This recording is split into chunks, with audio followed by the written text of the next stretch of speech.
కృతజ్ఞతాస్తుతులు చెల్లించుడి. ఆయన కృప నిరంతరము. ఎప్పుడమ్మా? ఎప్పుడుంటాయి? యేసు ప్రభువుని నమ్మినోళ్ళు దగ్గర డబ్బులు లేవు అనే ప్రసక్తి రాకూడదు. నాకు అన్నము లేదు, ఆహారం లేదనే ప్రసక్తి రాలేకూడదు.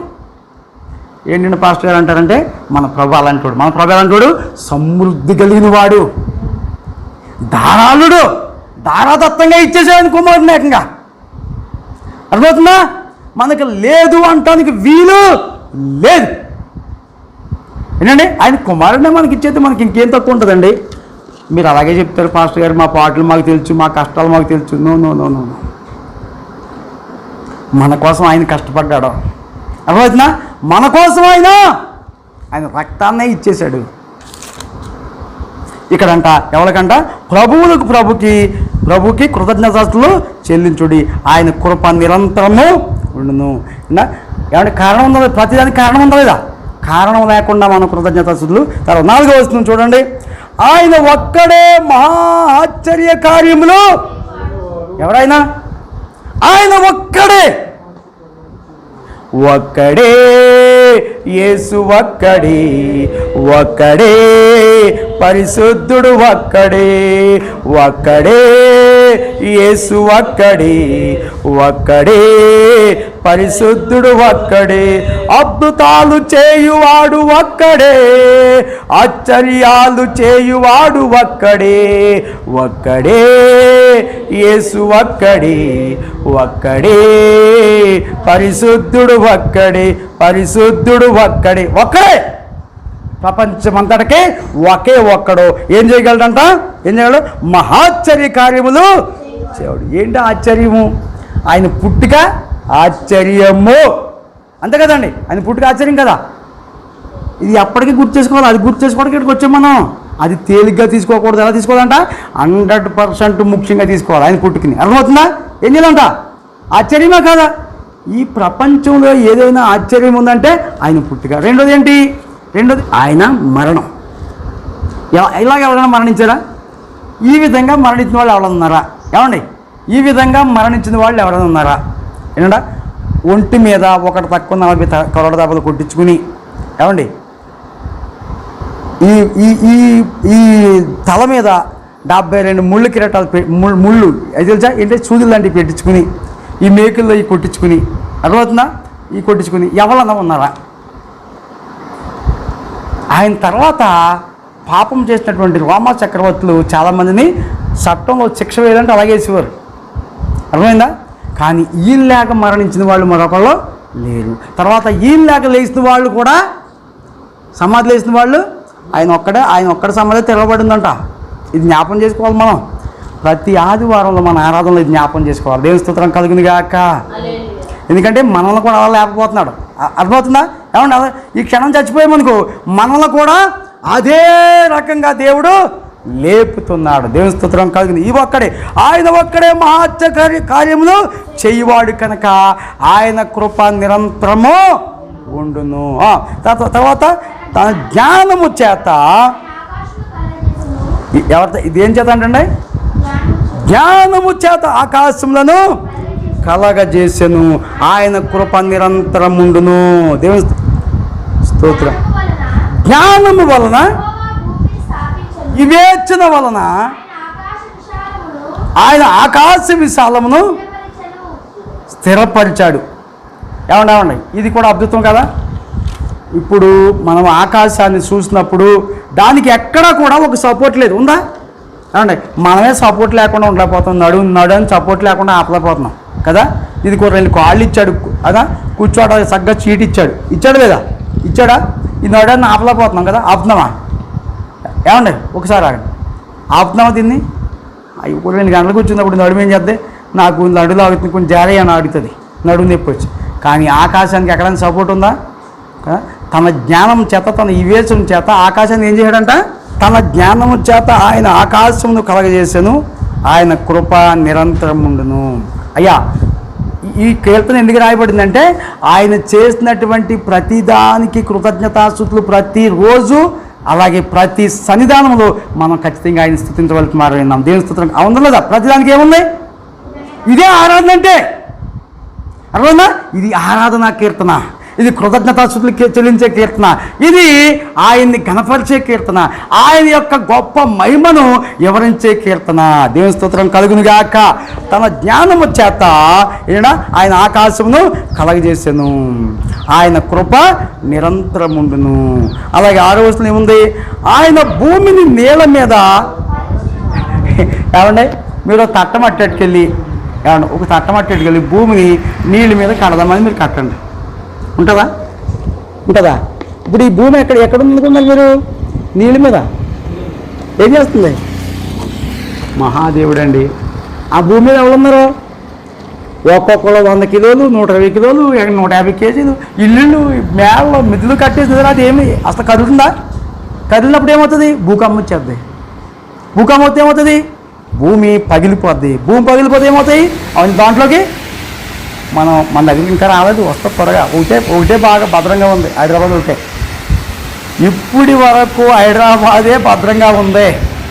ఒకటి పాత బస్తీని చూసి అడిలిపోయేవాడు ఇంతకుముందు, అనా పాత బస్తీని చూసి అడిలిపోయేవాడు. ఎందుకంటే భక్తులందరూ ఇక్కడే ఉన్నారు. దేవుని స్తోత్రం కలుగును గాక. పాత్రలందరూ కూడా ఇక్కడికి వచ్చేస్తున్నారు.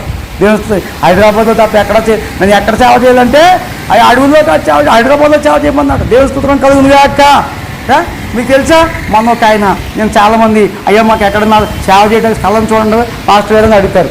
అయితే నేను నిజంగా నాకేమి కళంకం లేదు, చాలా నేను చాలా మందికి పొలం దిక్కి వెళ్ళండి అని నేను చూపెట్టాను కూడా. వాళ్ళ కోసం కూడా ఎండలో కూడా తిరిగి పొలం దిక్కి చూపిస్తున్నాను. మొన్న రీసెంట్గా ఒక ఆయన ఫోన్ చేశాడు, అయ్యా నేను ఒక దగ్గర పని చేస్తున్నాను అయ్యారు, నేను ఒక స్థలంలో సేవ చేయాలనుకుంటున్నాను, ఎక్కడన్నా మీ దగ్గర ఏమైనా స్థలం ఉంటే చూడండి అంటే, ఎక్కడ చేయాలనుకుంటున్నావు సేవ అని అడిగాను. ఎక్కడంటే గాజు రామారము, ఎల్లంబండ, ఇక్కడ గాగిల్లాపూరు, ఈ యొక్క ఏంటంట ఇదేంటది గండిమై ఇదేంటది కొంపెల్లి ప్రాంతం, ఈ లొకాలిటీలోనే కావాలి సార్ నాకు. మరి మిగిలిన వాళ్ళందరూ ఏమవ్వాలి? ఆయన ఏం చెప్పాడు? భూదిగంతముల వరకు వెళ్ళమన్నాడు. ఎక్కడికి వెళ్ళమన్నాడు అండి? ఆయన ఎక్కడికి వెళ్ళమన్నాడు సేవకుల్ని? ఎందుకంటే ఇక్కడ నీళ్ళు సదుపాయం ఉంది, వాహన సదుపాయం ఉంది, ఆటో సదుపాయం, బస్సు సదుపాయం, అన్ని సదుపాయాలు ఉన్నాయి ఇక్కడ. అన్ని సదుపాయాలు ఉన్నా కాడ ఏనా ఆరాధించడము పెద్ద గొప్పేమీ కాదు, గొప్ప కానే కాదు. నన్ను నిర్మించిన వాడు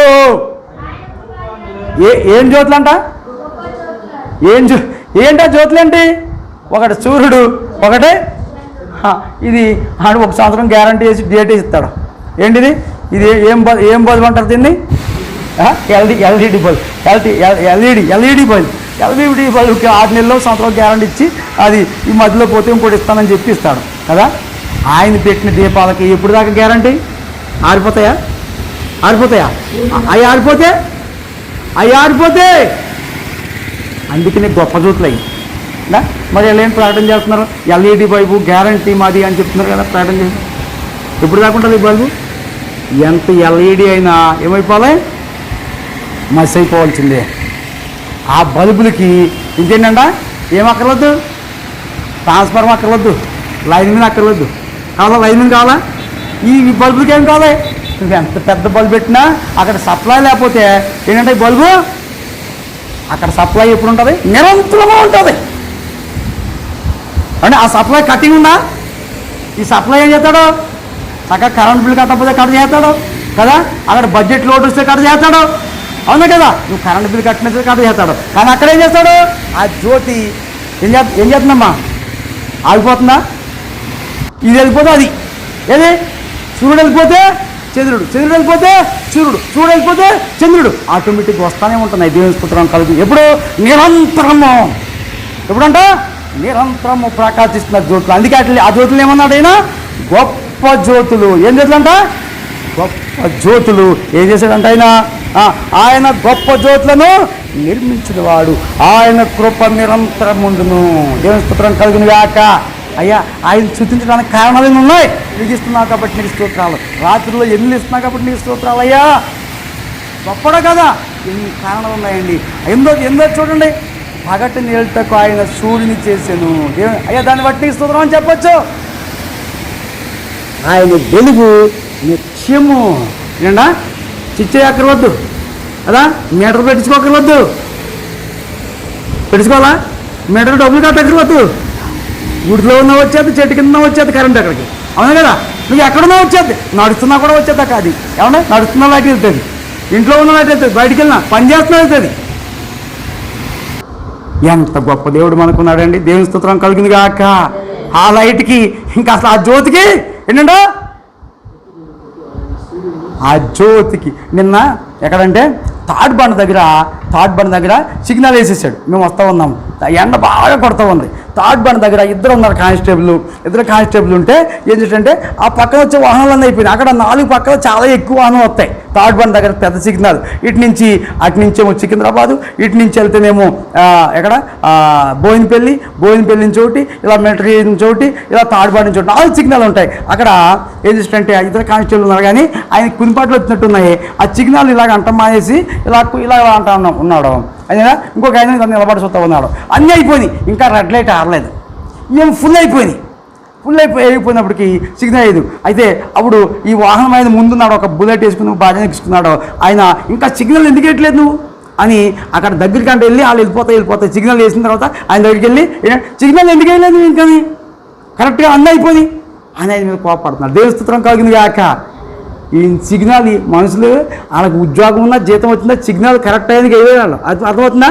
కానీ ఆయన మాత్రం ఏంటంటే అసలు ఒక్క క్షణం కూడా తేడా ఉండదు కదా, ఒక్క నిమిషం ఒక సెకండ్ కూడా తేడా లేకుండా ఆయన ఏం చేస్తాడు, నీకు సూర్య వెలికి పంపిస్తాడు. దేవుని స్తోత్రం. ఆ జ్యోతి అలా పనిచేస్తుంది, దాంట్లో తేడా ఏమీ కూడా లేని. ఇందులో పిల్మెంట్ ఉంటేనే అవుతుంది బల్బు, దాంట్లో పిల్మెంట్ ఉన్నా లేకపోయినా అది నిరంతరము మండుతూ ఉంటుంది. కాబట్టి ఆయన కృప నిరంతరమును దేవుని స్తోత్రం కలిగింది కాక.